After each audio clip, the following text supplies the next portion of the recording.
I believe Anthony Simonsen will be this year's Player of the Year. Now, don't get me wrong, EJ Tackett is having one of his greatest years ever. He won the US Open, got second at the Tournament of Champions, and has 2 other titles on top of that. Jason Belmonte is not that far behind either, winning the Tournament of Champions with a huge comeback from 58th place. However, I think Simonsen is simply the best bowler this season, and this was cemented by his historic win a few days ago at the USBC Masters. But before we get to that, why is he the best this year? Let's first take a look at his 2022. He was the runner-up Player of the Year, just behind Belmonte, who had an insane 5 titles. But Simonsen did amazing as well. 2 major titles at the Masters and at the US Open, and tons of top finishes, with maybe a few bad ones. But now, let's take a look at this year. One word immediately comes to mind: consistency.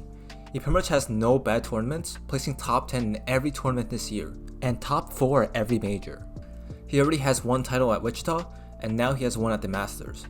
If you look at Tackett and Belmo, they have great performances, but many off tournaments. Simonsen has none. And with plenty of tournaments left in the season, I see that as a huge advantage.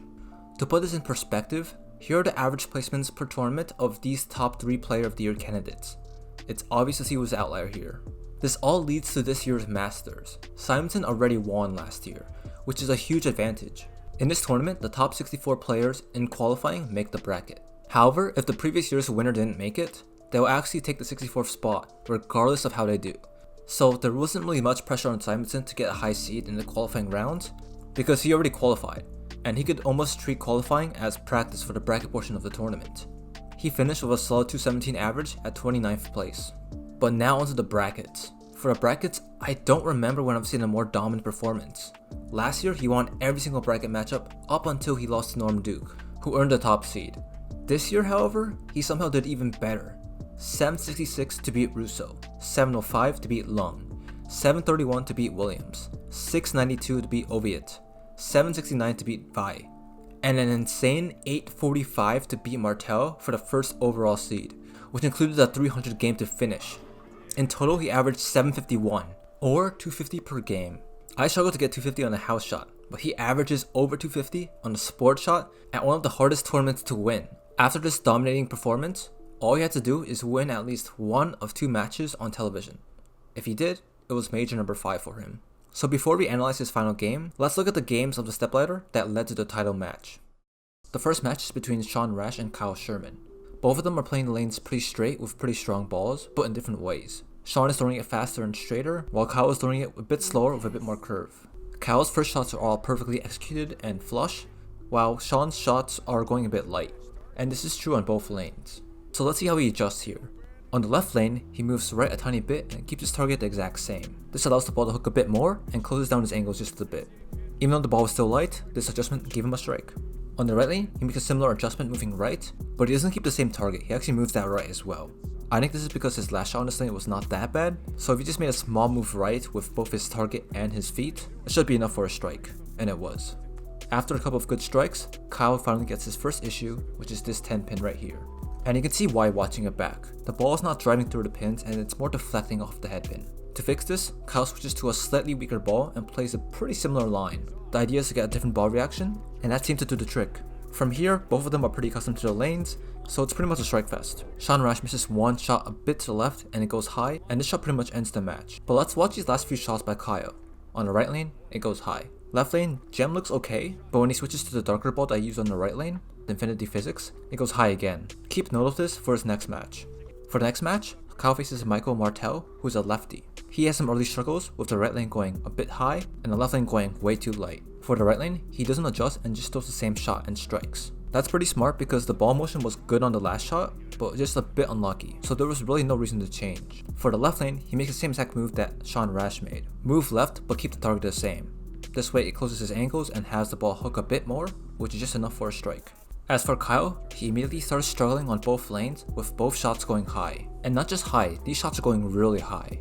This is where I disagree with what Kyle did. He switched balls 3 times and made pretty small adjustments. First off, I don't think you should be switching balls at all here. Yeah, you're not getting the ball motion that you want, but switching balls will make it even harder to adjust because you don't know where to stand. And that's even worse with the increasing amount of transition on these lanes. Only after he stops switching balls is when he starts striking. And by this time I think it was pretty much too late. That's not to say that this was a free win for Martel, because it wasn't, and he had a few struggles. However, being a lefty really helped him in this situation because he didn't have to deal with the transition that Kyle did, and most of the rest of his shots were flush in the pocket. At the end, Kyle strikes out, which shows that he did have good luck on that lane, and probably could have won without the ball changes. However, transition is always tricky, and sometimes it makes you want to change balls when you really shouldn't.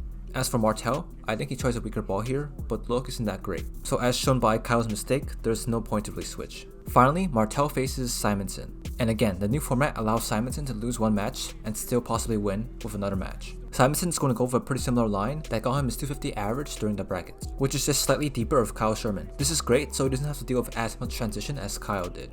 On the left lane, it seems like he's using a stronger ball. I think it's because this lane hooks a bit less, so he wants something a bit more reliable that would turn the corner better and hook more. He's also throwing it slower to make sure this happens. Both competitors have a really good line to the pocket, so at this point it's pretty much who can carry better.